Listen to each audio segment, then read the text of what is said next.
తల స్నానం చేయొద్దు అంటారు. ఎందుకో తెలుసా? దాని వెనుక ఉన్న కారణం ఏంటో ఇప్పుడు మనం తెలుసుకుందాం. ఇప్పటికీ మన ఇళ్లల్లో మంగళవారం, గురువారం రోజుల్లో తలస్నానం చేయొద్దని మన పెద్దలు చెప్తుంటారు. ఇది అనాది నుండి ఓ నమ్మకంగా వస్తుంది. అయితే దీని వెనుక ఒక చిన్నపాటి లాజిక్ కూడా ఉందట. దాని గురించి తెలుసుకునే ముందు మా ఛానల్ని సబ్స్క్రైబ్ చేయడం మాత్రం మర్చిపోకండి.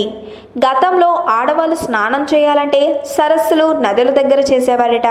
కాలక్రమేణా ఆరుబయట స్నానం ఆచరించడం శ్రేయస్కరం కాదని తర్వాత తడకలను ఏర్పాటు చేసుకుని స్నానాలు చేయడం మొదలుపెట్టారట.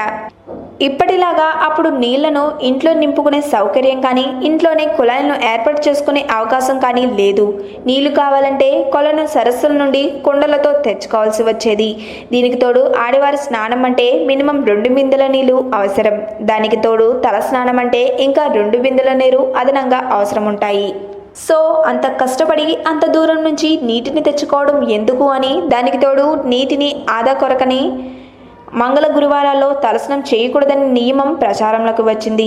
అంతేకాదు మహిళలు ప్రతిరోజు తలస్నానం చేస్తే వారి కురులు పచ్చిగా ఉండడం వలన విపరీతమైన తలనొప్పి, నుదుటి నొప్పి వచ్చే అవకాశాలు ఉండడం కూడా ఈ నియమం వ్యాప్తిలోకి రావడం ఓ కారణమట. ఈ వీడియో కనుక మీకు నచ్చినట్టయితే లైక్ చేయండి, షేర్ చేయండి. మరిన్ని లేటెస్ట్ అప్డేట్స్ కోసం మా ఛానల్ని సబ్స్క్రైబ్ చేయండి.